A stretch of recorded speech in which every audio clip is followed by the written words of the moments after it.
Hello, and welcome to the second episode of Kevin's Novel Ideas.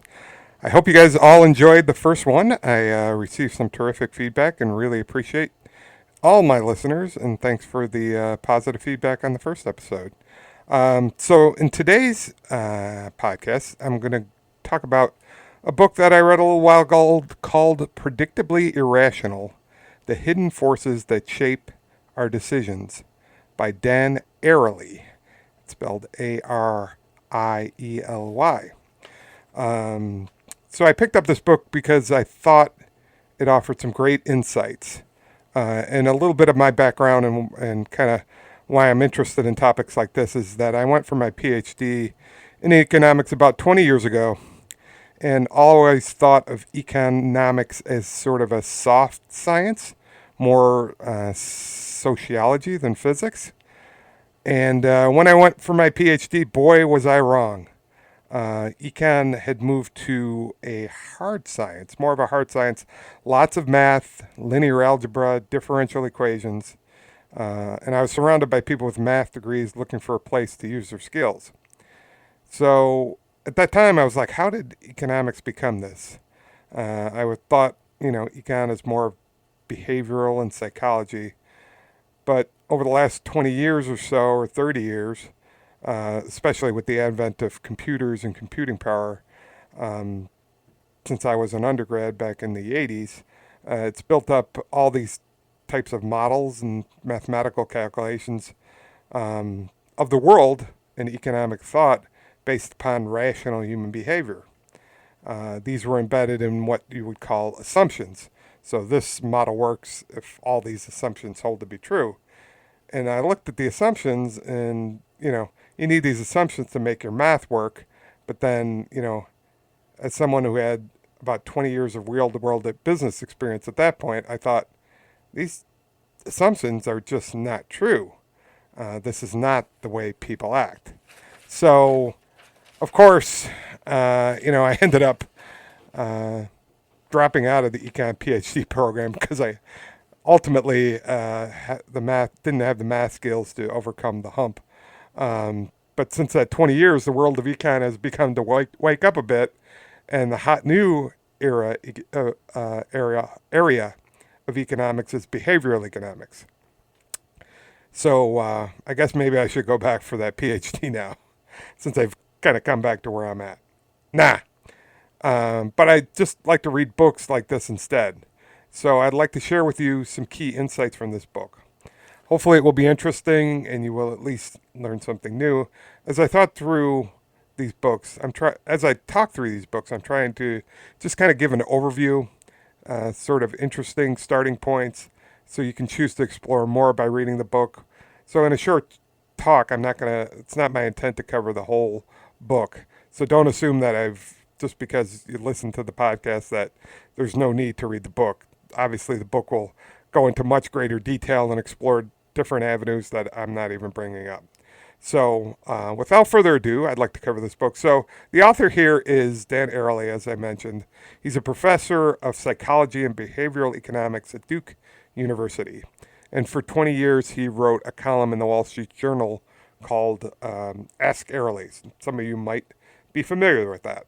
So, this book basically explores the irrationality of human behavior. So, we all like to think that we're rational and make logical decisions, but in actuality, there's many things that we do and many, I wouldn't call them mistakes, but missteps that we make that we don't even realize things. So the craziest thing is that we're not often aware of it, and we think we behave irrationally when clearly we don't. And I think awareness is usually the first step to any potential improvement in behaviors. So hopefully this book talk and if you end up reading the book will make you a bit more aware. So when you can sort of catch yourself when you're not assuming that you don't want to act irrationally. So when you're making decisions about things that you would act in a more rational manner, which hopefully at the end of the day will make you happier, healthier, and more complete human being. So I would like to go through, Dan talks about a bunch of different aspects, studies and examples throughout the book. So I'd like to highlight some of those and kind of give some of those studies and examples to kind of show where at different times we may be acting irrationality. So, without further ado, in chapter 1, this chapter is about relativity, the truth about relativity, why everything is relative even when it shouldn't be. So I'm going to read a little bit about relativity here. So in the book it says, we can also change our focus from narrow to broad. Let me explain with an example from a study conducted by two brilliant researchers, Amos Tversky and Daniel Kahneman. Suppose you have two errands to run today. The first is to buy a new pen, and the second is to buy a suit for work. In an office supply store, you find a nice pen for $25. You are set to buy it when you remember that the same pen is on sale for $18 at another store 15 minutes away. What would you do? Do you decide to take the 15-minute trip to save the $7? Most people faced with this dilemma said they would take the trip to save the $7. Comes out to about $28 an hour if you times 7 by 4 to get an hour. So most people would take that. Now you are on your second task. You're shopping for a suit. You find a luxurious gray pinstripe suit for $455 and decide to buy it, but then another customer whispers in your ear that the exact same suit is on sale for only $448 at another store just 15 minutes away. Go figure. That's my own comment. Do you make this second 15-minute trip? In this case, most people say they would not. But what is going on here? Is 15 minutes of your time worth $7 or isn't it? In reality, of course, $7 is $7, no matter how you count it. The only question you should ask yourself in these cases is whether the trip across town and the extra 15 minutes it would take is worth the extra $7 you would save. Whether the amount from which that $7 will be saved is $10 or $10,000 should be irrelevant. This is the problem of relativity. We look at our decisions in a relative way and compare them locally to the available alternative. We compare the relative advantage of the cheap pen with the expensive one, and this contrast makes it obvious to us that we should spend the extra time to save $7. At the same time, the relative advantage of the cheaper suit is very small, so we spend the extra $7.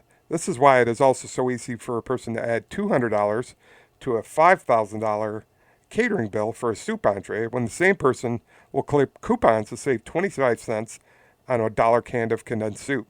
Similarly, find it easy to spend $3,000 to upgrade to the leather seats when we buy a $25,000 car, but difficult to spend the same amount on a new leather sofa. So here we're talking about relativity.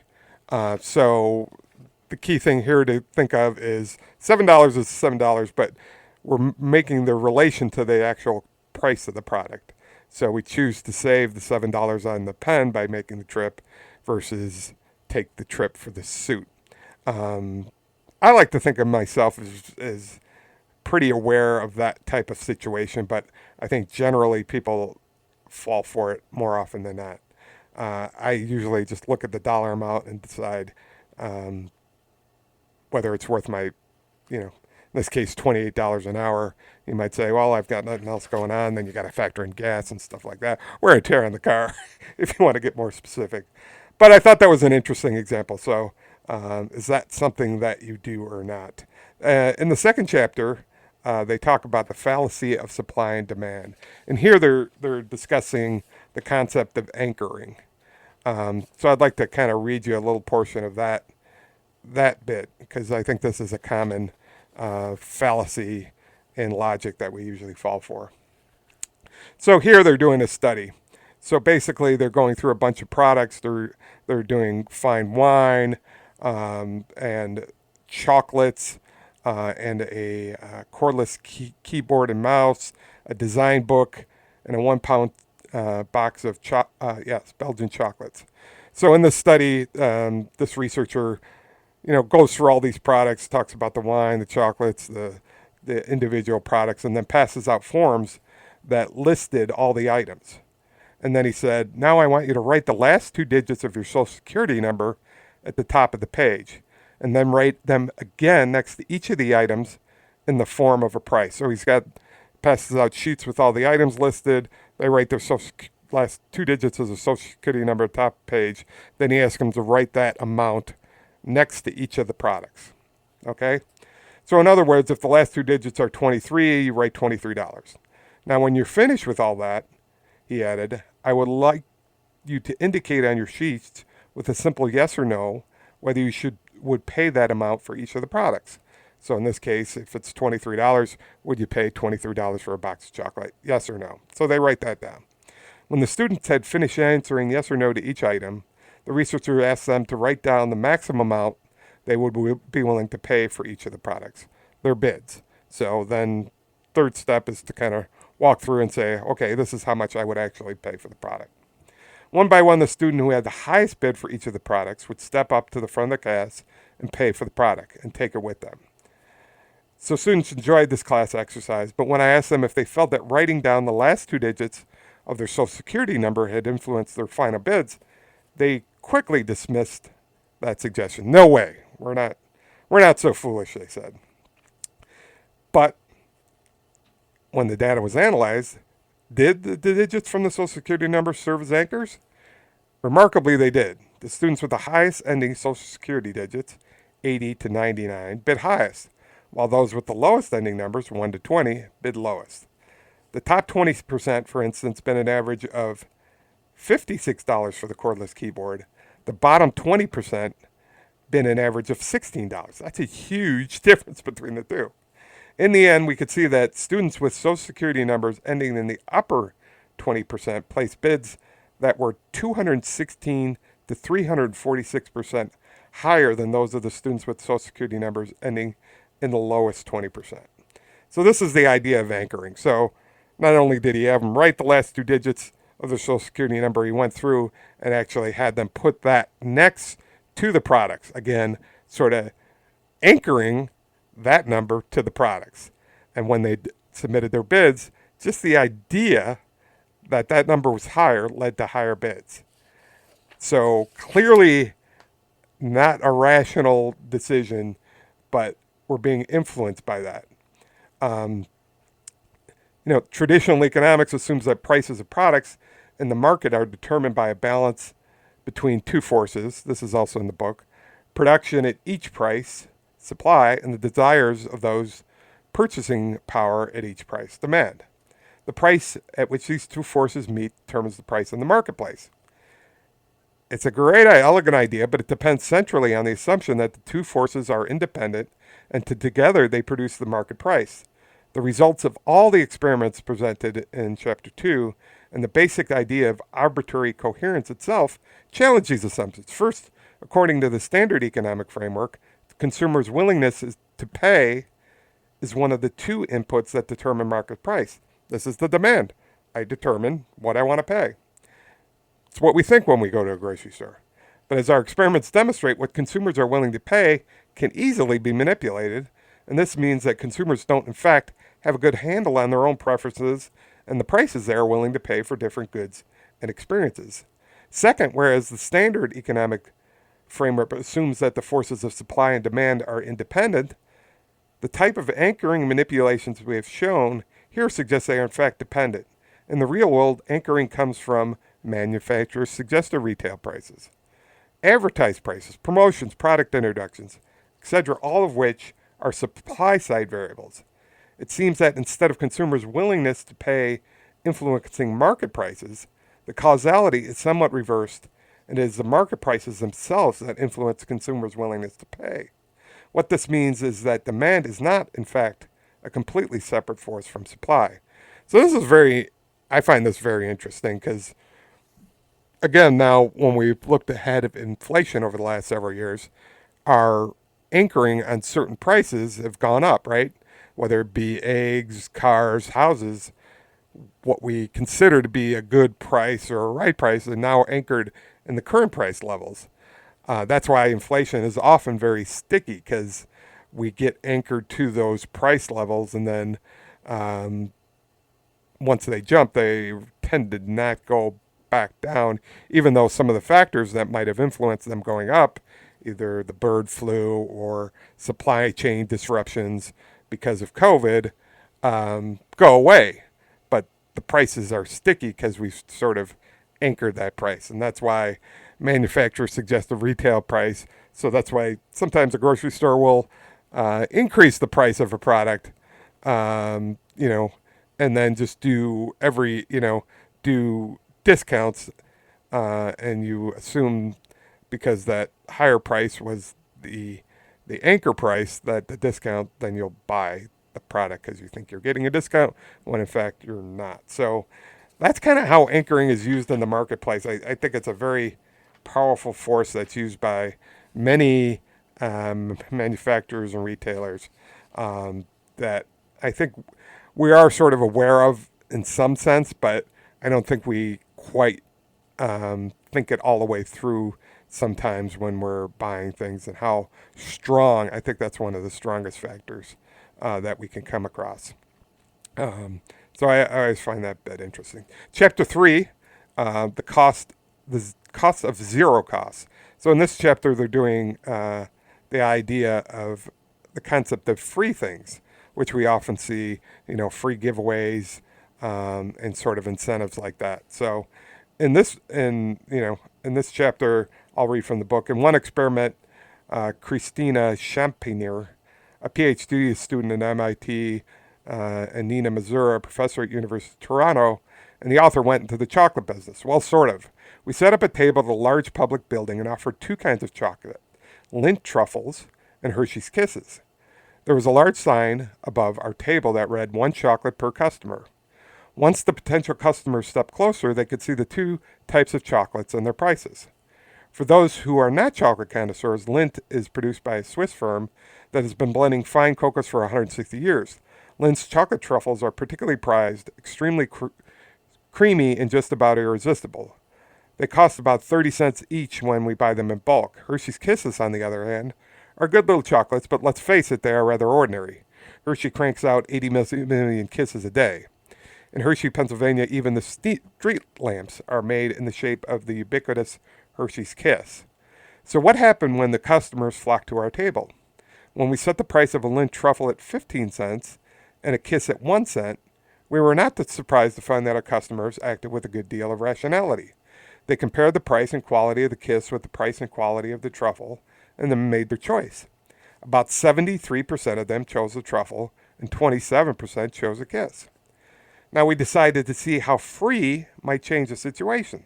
So we offered the Lindt truffle for 14 cents, and the kiss is free. So they took a penny off of what 15-cent truffle was going for 14, and the 1 cent kiss was going for free. Logic would tell you 1 cent is 1 cent. It wouldn't make a difference, right? If people were rational. Should there be? After all, we lowered the price of both kinds by 1 cent. But what a difference free made.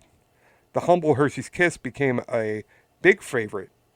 Some 69% of our customers, up from 27% before, chose the free kiss, giving the opportunity to get the truffle for a very good price. Giving up the opportunity of getting the Lindt truffle for a very good price. Meanwhile, the truffle took a tumble, customers choosing it decreased from 73% to 31%. So huge difference when they offered the Hershey's Kiss for free rather than for 1 cent. Now, they went through and you might say, okay, maybe people didn't have money, so free, more people chose that. So they actually did it in the lunchroom where people were paying for other products and had money available. Same results occurred. So clearly showing the power of free in our rational thinking. So he tries to explain why free has such an appeal. And he says in the book, I believe the answer is this. Most transactions have an upside and a downside. But when something is free, we forget the downside. Free gives us such an emotional charge that we perceive what is being offered as immensely more valuable than it really is. Why? Because I think it's because humans are intrinsically afraid of loss. So what he's saying is even giving up a penny for a Hershey's Kiss entailed some loss. You're losing the penny. But with free, you're not giving anything up, right? So even though the penny's still a penny when you took out when you did the comparison to the truffle, the power of free overwhelms the logic there. So that's why things are offered for free, because rationally, when we're offered something free, since we're so loss averse that we lose some of our rationality. So be careful when things are offered for free, because it still might be free. They say no such thing as a free lunch, but it still might be free. But there might be a better option, and you're just getting goaded into taking the free option when there might be a better option. In this case, the Lindt truffle, which you would have chosen originally. So don't just fall for the free. Look at the other options when you're offered something free, because often they're trying to goad you to make a choice that might not be rational and might actually work in their favor. Because if they bought a Hershey's Kiss for 3 cents and a Lindt chocolate for 30 cents, they're only out 3 cents versus 15 cents. So they could take advantage of that. And that could come up in various different situations. So I thought that was an interesting bit. So another thing here I thought was interesting.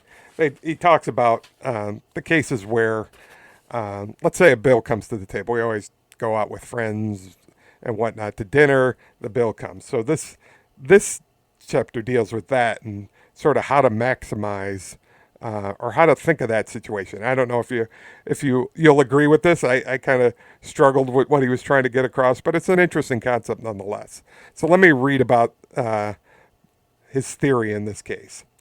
So this is also dealing with free in the same chapter, but it says, although identifying fighting the allure of free is important in order to avoid traps while we are making decisions, there are also some cases in which we can use free to our advantage. Take, for example, the common experience of going out to a restaurant with friends. When the server drops off the check at the end of the meal, people often scramble to figure out the norms for payment. Do we each pay for what we ordered? Do we split the bill evenly, even if John had that extra glass of wine and the creme brulee? Free can often help us solve this problem, and in the process help us get more joy from dining out with our friends. The answer, as it turns out, is that one person should pay the entire bill. Now hold on a second. That's a crazy thought, isn't it? And that the people involved should take turns paying over time. So assuming you go out with a group of friends often, which I think a lot of us do, sometimes it's hard to keep track because you might not see them for a while, but, write it down in your book, keep track of it. I've actually employed this often with friends, even before I read this chapter. The answer, as it turns out, is that one person should pay the entire bill. Here's the logic. When we pay, regardless of the amount of money, we feel some psychological pain, which scientists call the pain of paying. This is the unpleasantness associated with giving up our hard-earned cash regardless of the circumstances. It turns out that the pain of paying has 2 interesting features. First, and most obviously, when we pay nothing, for example, when someone else foots the bill, we don't feel any pain of paying, right? That's a great feeling. Second, and less obviously, the pain of paying is relatively insensitive to the amount that we pay. Now that's a trickier one. So he's saying, well, you pay $100 for, you and your wife, or $200 for you, your wife, and the other couple. The sensitivity is less, and I think he's talking about that on the margin.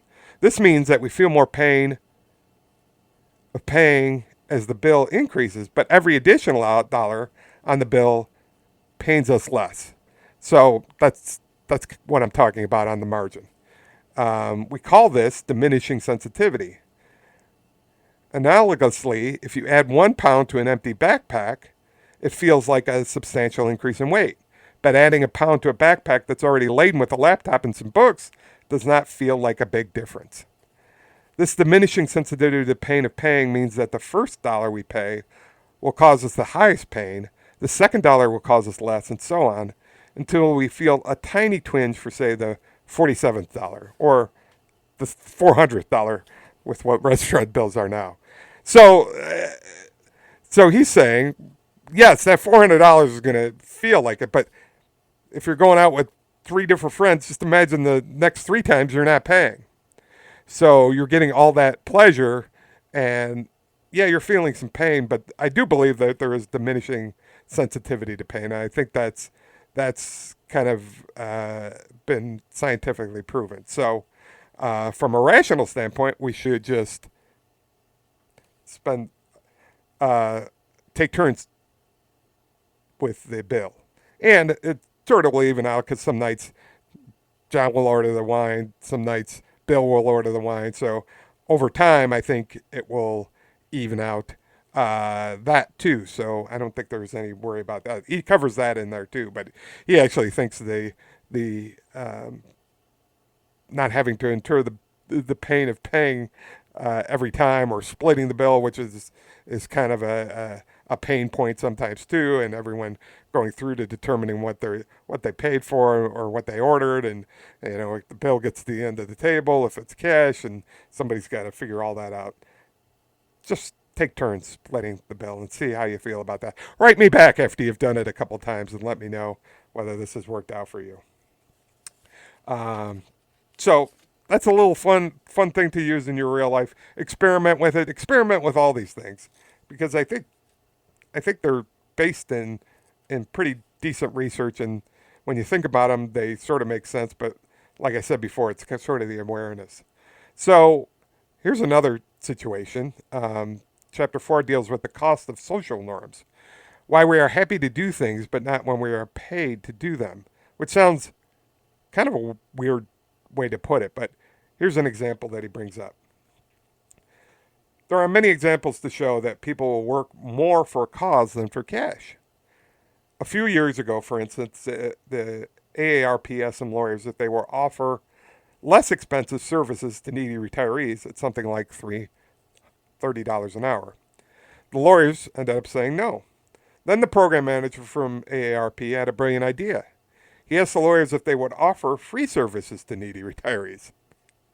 Guess what happens? Overwhelmingly, the lawyers said yes. What was going on here? How could $0 be more attractive than 30? When money was mentioned, the lawyers used market norms. Okay, what's my time worth? Usually I charge $300 an hour. You're asking me to charge $30.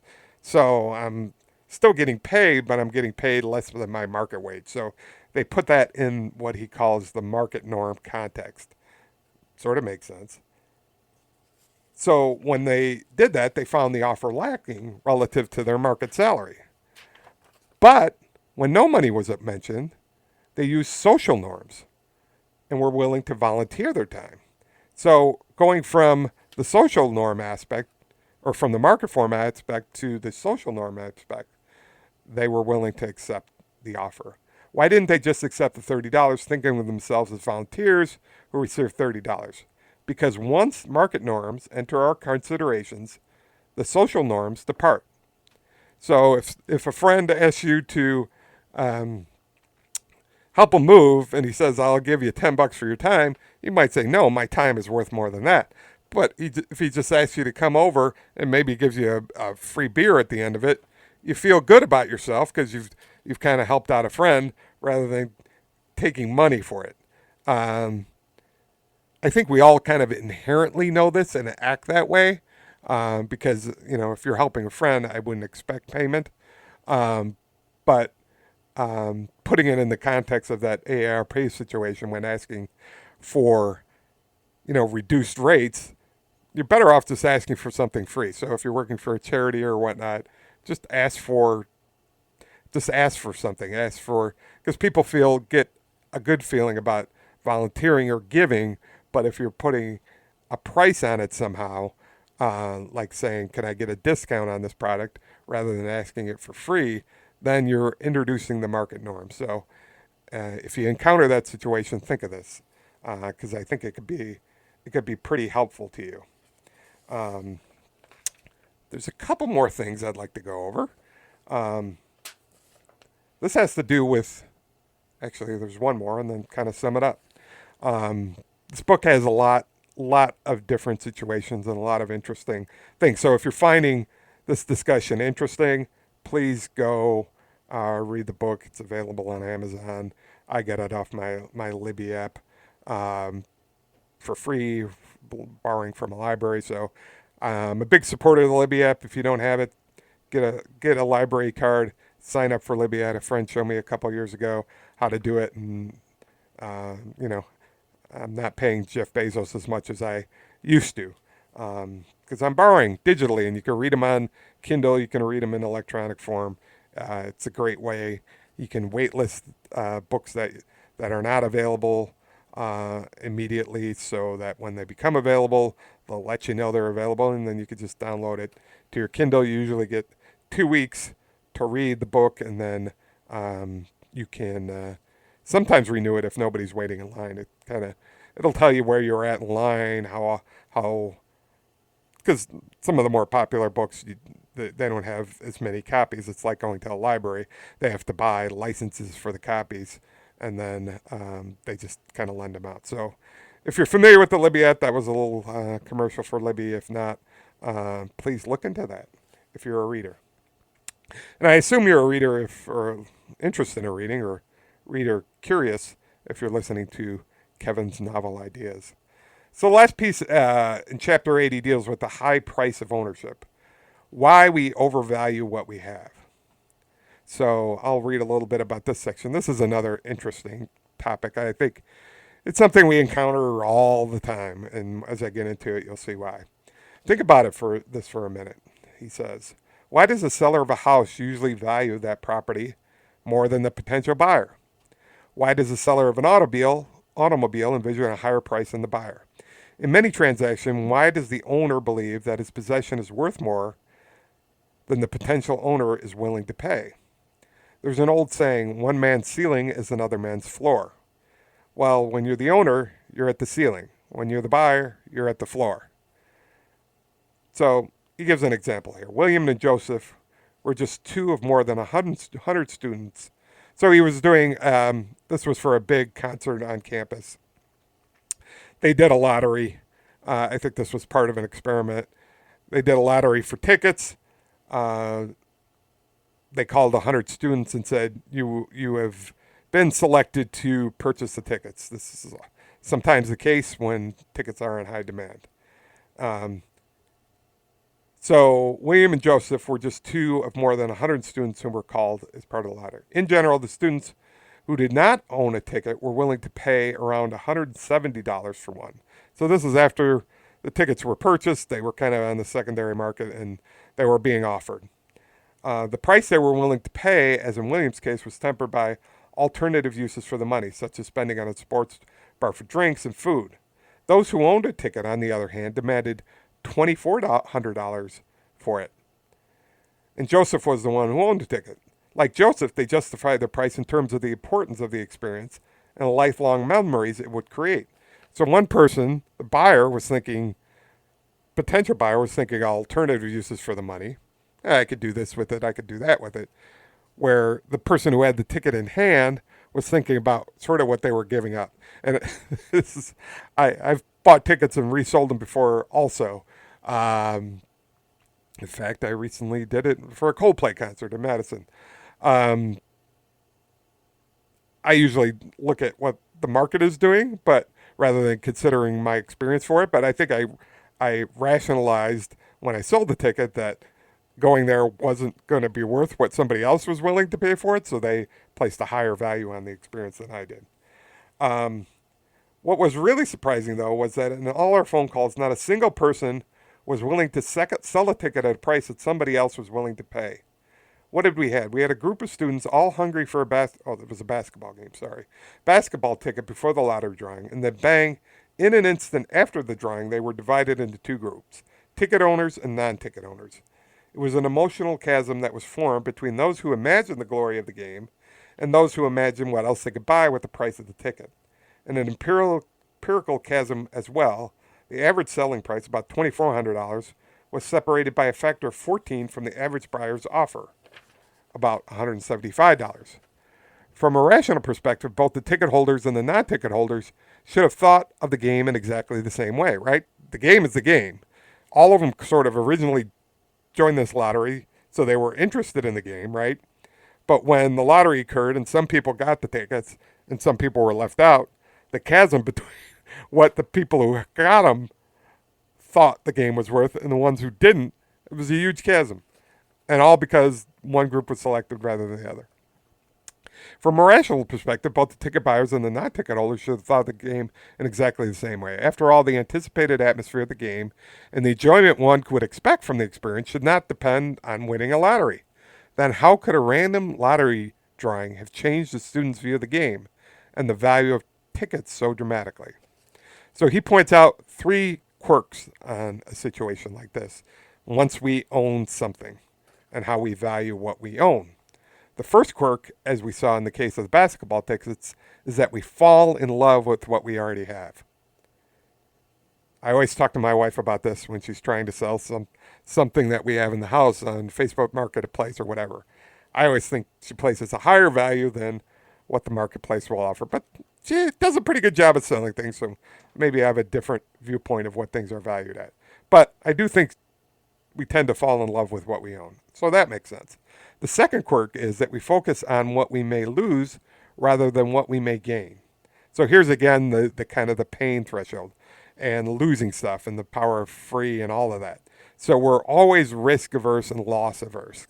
So you can count on when you have the ticket in hand, giving it up for a price is a loss, right? You're giving up that experience. Yes, you're gaining the amount of money that you receive, but the first thing that comes to mind is, well, I'm not going to the basketball game. What?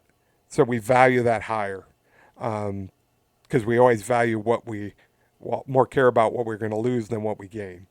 When we price our beloved VW, therefore, we think more about what we will lose, the use of the bus, rather than what we will gain money to buy something else.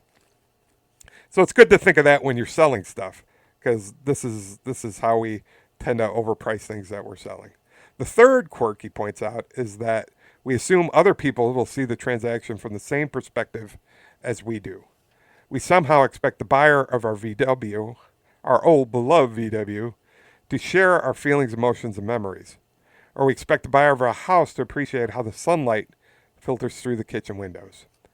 That is often not the case. Sometimes it's the case.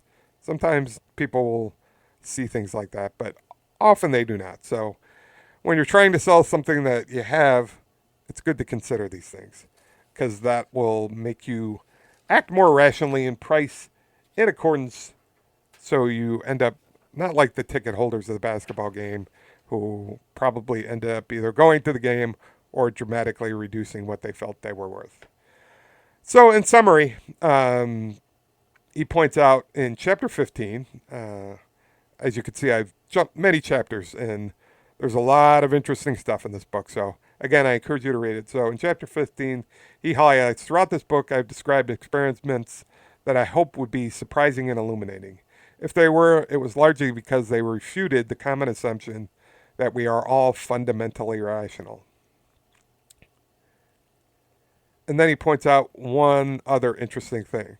When you're ordering at restaurants, believe it or not, whether you order out loud and the order you order things in will affect your experience. And this is what he says. Overall, those who made their choices out loud. So they did an experiment with people who were ordering, I think it was a beer tasting. They offered 5 different beers and you can select one to taste. They did, a lot of these experiments are done at colleges because these are researchers and professors who use college students for these experiments. Now, you could say college students are the least rational people in the world, which then makes these experiments suspect, but they're probably fairly rational, or because a lot of us were former college students. So they did an experiment. They offered all these different beers to drink, and people placed their order both out loud in one experiment and in a certain order. And then they did another round with different people, and they all ordered privately. So they just wrote down what they wanted and handed it to the waiter. So this is what happened. Overall, those who made their choices out loud in the standard way that food is ordered at restaurants, usually we don't write down our selection and hand it to the waiter. Although I think he's suggesting that we do that because we'll have a better experience if we do. So he said, overall, those who made their choices out loud in the standard way that food is ordered at restaurants were not as happy with their selections as those who made their choices privately. without taking other people's opinion into consideration. That's where we go wrong. We know that we want the Reuben, but my wife ordered a salad, so maybe I should order extra sauerkraut on my Reuben. No, maybe I should order the salad, or maybe I shouldn't get the fries. So, and he'll go into the order, makes a difference too. So he goes on to say, there was, however, one very important exception. The first person to order beer in the group that made its decisions out loud was de facto in the same condition as the people who expressed their opinion privately, since he or she was unencumbered in choosing by other people's choices. Accordingly, we found that the first person to order beer in the sequential group was the happiest of his or her group and just as happy of those who chose their beers in private. So, lesson here. When you go out with a group of people, or even your significant other, spouse, whatever, friend, either order first, don't ask them what they're going to order first, or all agree to write your orders in private and hand them to the waiter. See what the waiter does. Say, I've heard about these experiments, and we're all going to be happier with our choices if we don't hear what everyone else is ordering. Buy it or not, but think about it. And I'd love if you guys try that and let me know again how that works. So, in summary, I hope you enjoyed this little podcast. I find these things interesting. I hope you did. Please do read the book, Predictably Irrational. Predictably Irrational. And thanks so much for listening. Again, send me feedback at kevinsnovelideas@gmail.com. And I'll talk to you soon. I'll put another one up probably next month. Take care.